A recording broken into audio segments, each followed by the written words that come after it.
Our voices. Our stories. Our community.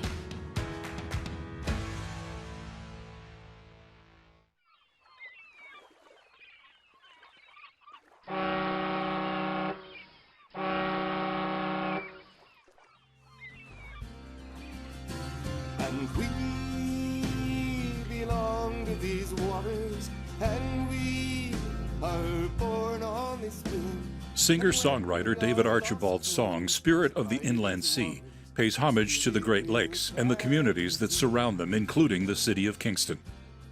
It lies on the eastern part of Lake Ontario, at the entrance of the St. Lawrence River, and it's at the heart of our story. The spirit of which Archibald sings is embodied and infused throughout the community. There's the Wolfe Island Ferry, a tried, tested, and true attraction and stalwart for residents and visitors alike. One of the Martello Towers sits prominently at the scenic waterfront, just one of the many relics and reminders of the city's rich military history. Queen's University and its long tradition of academic excellence and research is another core element to Kingston's essence. At the Kingston Public Market, the oldest market in Ontario, the sense of community is as palpable and perhaps as nourishing as the fresh produce and goods for offer. And then there's the vibrant arts and cultural scene. Our story is about a special celebration within this community, a community growing ever more diverse and nurturing as it provides many outlets for artistic expression for people of all abilities. That's a hole for what? For squirrels! No shortage of that expression at a boisterous art class in downtown Kingston, where students are creating and presenting their works. I'm Catherine Porter, Executive Director of the Heart Centre. 20 years ago, I was working with a young man with Down syndrome and exploring my career as an artist, and moved to Kingston to continue that. When I moved here, I thought of incorporating the fine arts with those with disabilities simply because of this young man with Down syndrome.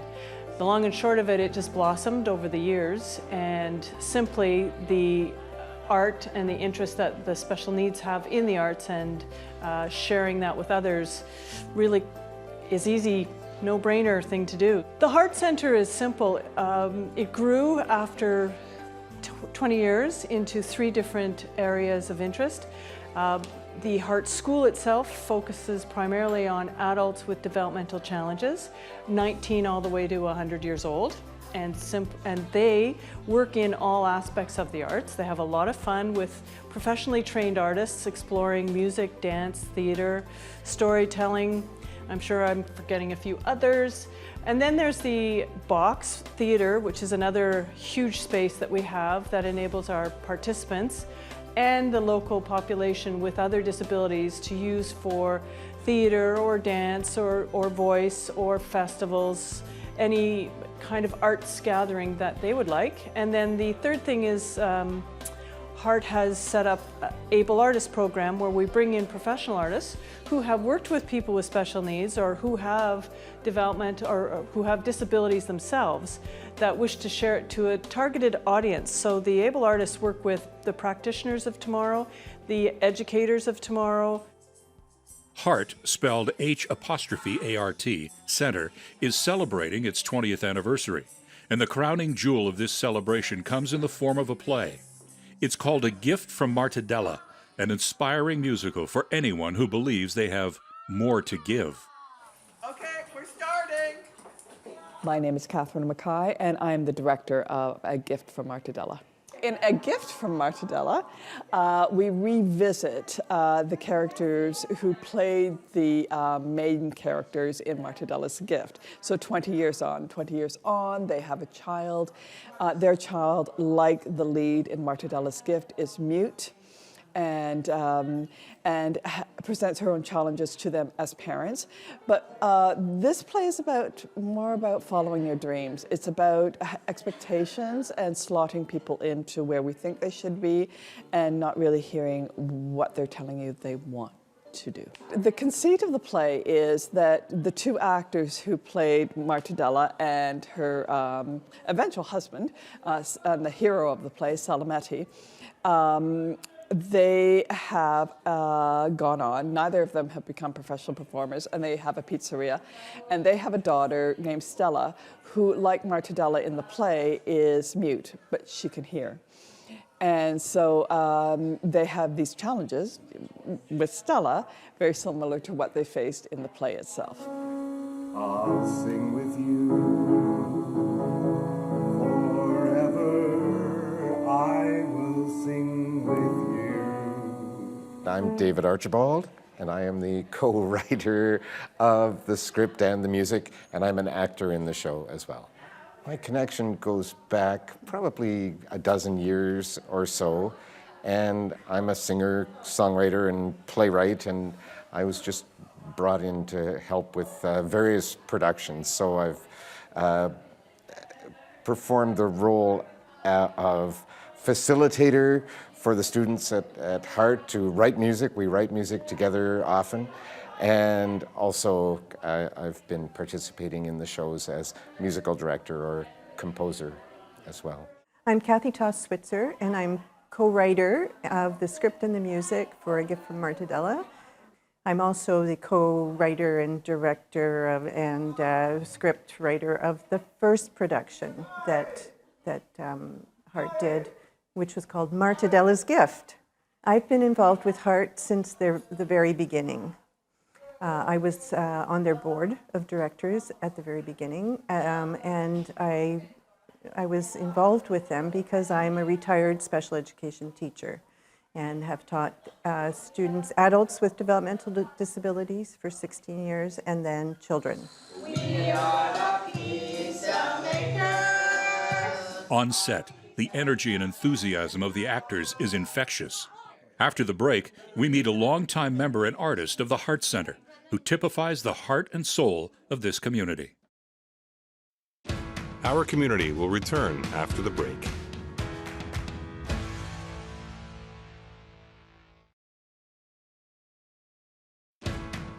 We now return to our community.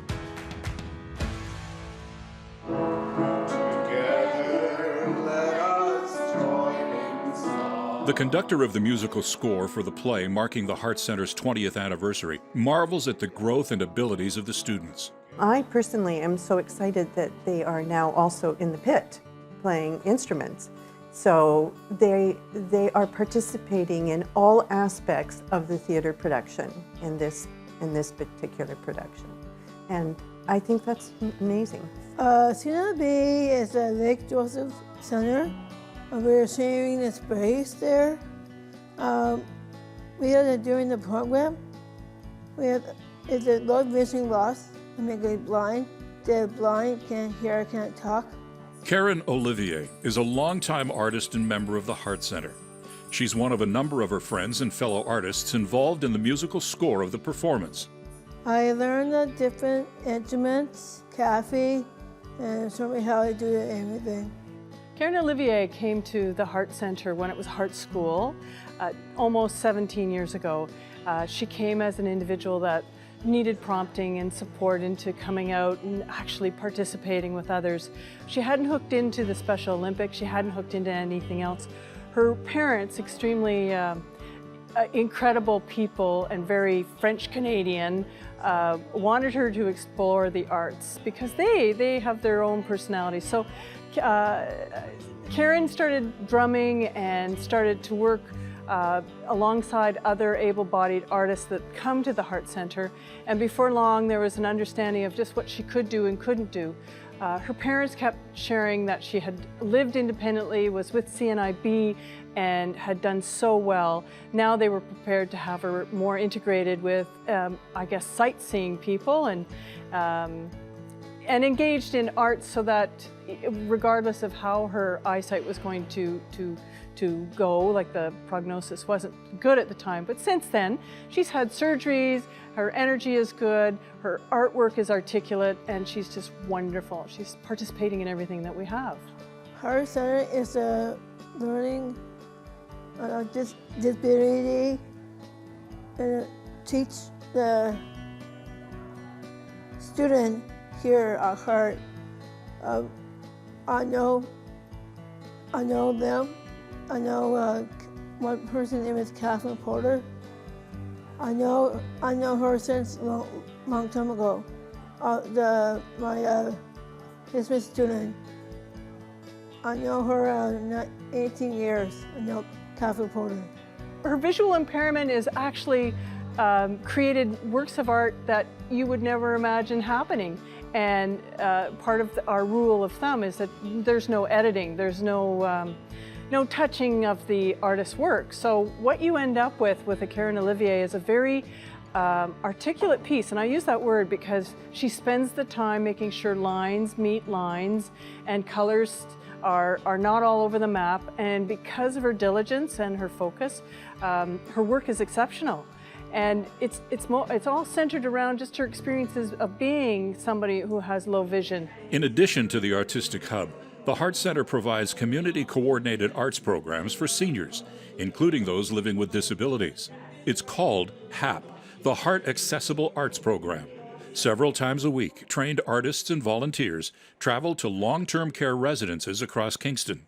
The HAP program has become very important and almost self-sustaining after 3 years. Volunteer committees within each of the long-term care, and these are publicly funded, are now pitching in to cover the costs. And the artists, the professional artists, have worked here first before they move over into that environment. And then when they're over there, they're actually trained by the staff and by the administration on how to work with that aging population that, again, has a whole pile of other things that we have to consider. The artists walk into a room and they are sensitive and assured that they can manage to deliver their program because we've already trained the artists or hired, not the artists, but the assistants. When the dance class for Parkinson's or when the sit and dance class or the storytelling happens, the volunteers are also coached on how to take cues from the professional artists so that the opportunity for the experience is shared and more enhanced. Stella, don't forget the purchase orders. Back at the Heart Center, the rehearsals for the musical are winding down, and the time to opening night draws near. Over the years, I helped them develop shows, and what it's eventually led to is I've seen there's some members of this population have incredible talents, and I think they could be pushed further and they could work on a real professional level. So what I've done is I've started my own company with David Archibald and Melissa Mahadi Wilton called Peerless Productions, which is focused on promoting and producing professional productions featuring artists with disabilities and mixed abilities. There's a rigor and there is a way of looking at the world that's really unique, that hasn't been seen so far, and that there's a commitment, and there's also there's a bravery that I've seen, and a total unself-consciousness in terms of wanting to talk to people and tell a story. And I think it makes for really interesting theater. We are the pizza makers. Our pizza's the best in the world. Despite the play's serious message, the actors remind us there's a focus on fun and a premium on playfulness. We're entertaining, but there's a serious message as well. But there are full-on choreographed dance numbers as well as the songs that you saw today. So there is a lot going on, and they will be joined by professional musicians. So there's players from Heart Center in the orchestra, and they will be joined by professional musicians in the community, the artists that come in to work with the folks and end up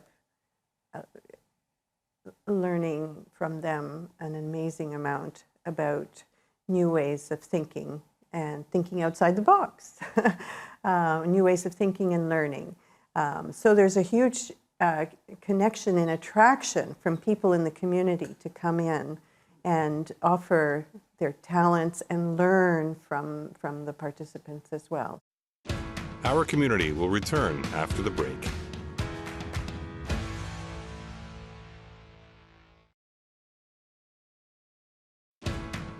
We now return to our community. The payoff for all the hard work and rehearsals is at hand. 3 performances at the Isabel Bader Center for the Performing Arts, so very appropriate as the venue represents the epitome of accessibility and inclusion.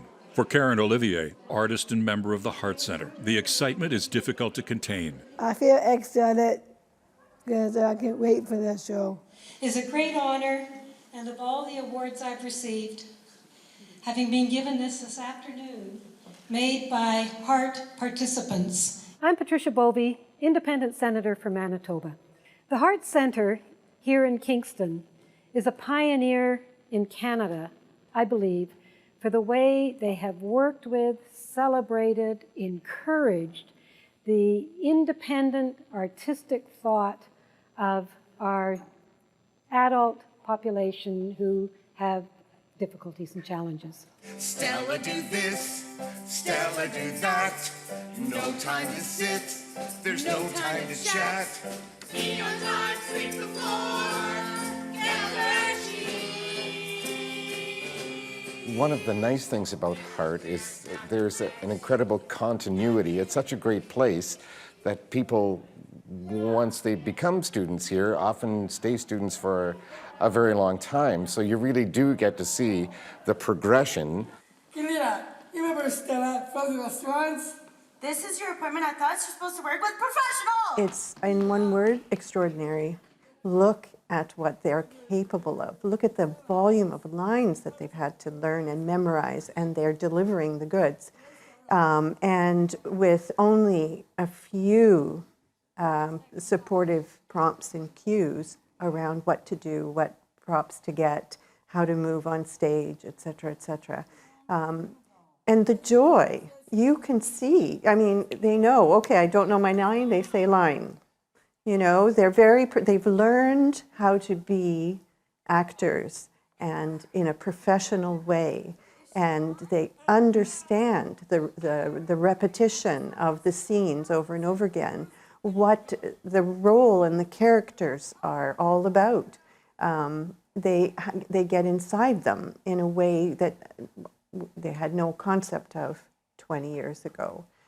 And the joy and the self-esteem about what they're capable of. Don't need your ears to feel the music. Don't need your voice to sing a song. You know, if I had one wish, I'd like all municipal cities to fund the organizations that excel in one particular area, and that whether it's immigration services that are doing cultural days or Hart Center doing work for the people with disabilities. I just think that there's just too many levels and cumbersome applications to fill.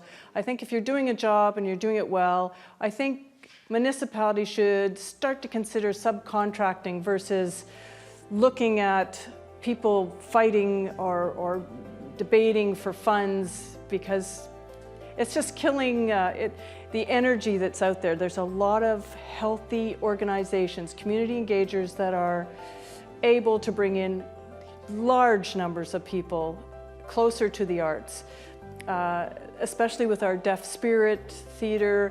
We had a blind choir. I mean, those initiatives could carry on much further if we didn't have to keep writing grants for them. The impact of Hart in the city of Kingston has been very good and healthy, and it keeps on growing. It is partnering up with many different other organizations, community engagers, I guess you could call them, through immigration services or art schools that are interested in our ways of training artists to work with this population, to long-term care homes where we have placements of professionally trained artists who want to work in inclusive, or we call it the inclusive arts. It's called HAP, Hart's Accessible Arts Program, where the artists are now able to bring in somebody who's in a publicly funded retirement home into an activity because they're aware of the needs to accommodate and support that individual that might be deaf or blind or have an acquired brain injury. So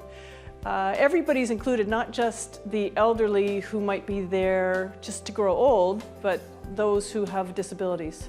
I have been connected with Hart because Catherine Porter and I are kindred spirits around showcasing the abilities of this special population.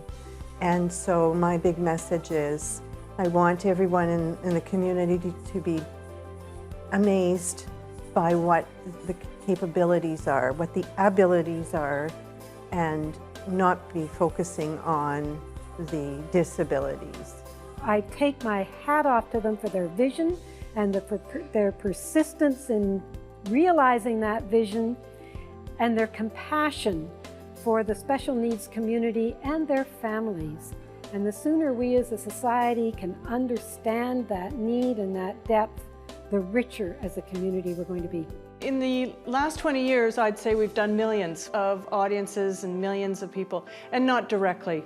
Through our websites and social media and word of mouth, and the university students that our students attend classes or participate in, or the students that came away from a performance that are going to be our doctors of tomorrow or our educators.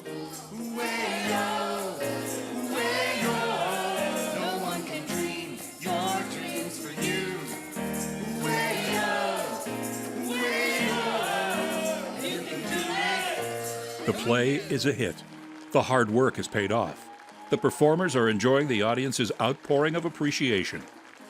At the reception afterwards, the delicious piece of anniversary cake for all to enjoy is almost as sweet as the aura of the evening and the spirit of David Archibald's musical finale. What can we do about Stella? Being so inclusive, so creative in so many different disciplines, and the fact that it really does feel like family here. You come in here and there is real joy and love, and it's a terrific place. What can we do about Stella? What can we do? I think the Heart Center deserves all the support it can get and more. It's a unique facility in this area for sure, and perhaps in the country. I love everything. I'm very happy about Kathy works so hard with us doing it, the orchestra. It's a community, and it reminds us that there are so many stories out there that we don't hear. And we think, oh, you know, I go to the theater, I read books, I go to films, whatever. But they're, to a certain extent, always presented in a similar way, and they're from the same sort of population.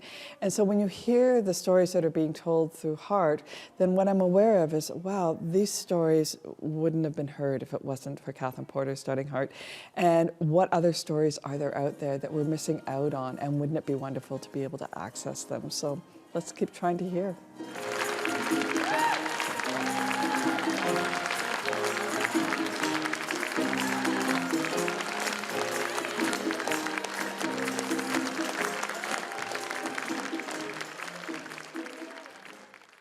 Writer-producer David Battistelli. Camera operators Willie Purstel, Michael Suttinger. Editors Willie Purstel, Miriam Bakhtiar. Integrated Described Video Specialist Ron Rickford. Narrator Jim Van Horn. Original music David Archibald, Spirit of the Inland Sea. Special thanks Heart Board of Directors, Kingston Symphony Orchestra, Isabel Bader Center for the Performing Arts, Dan School of Drama and Music, Senator Patricia Bovey. Production Supervisor Janice Savatelli. Director Production Karen Nye. Director Programming Brian Perdue. Vice President Programming and Production John Melville. President and CEO David Arrington. Copyright 2018 Accessible Media Incorporated.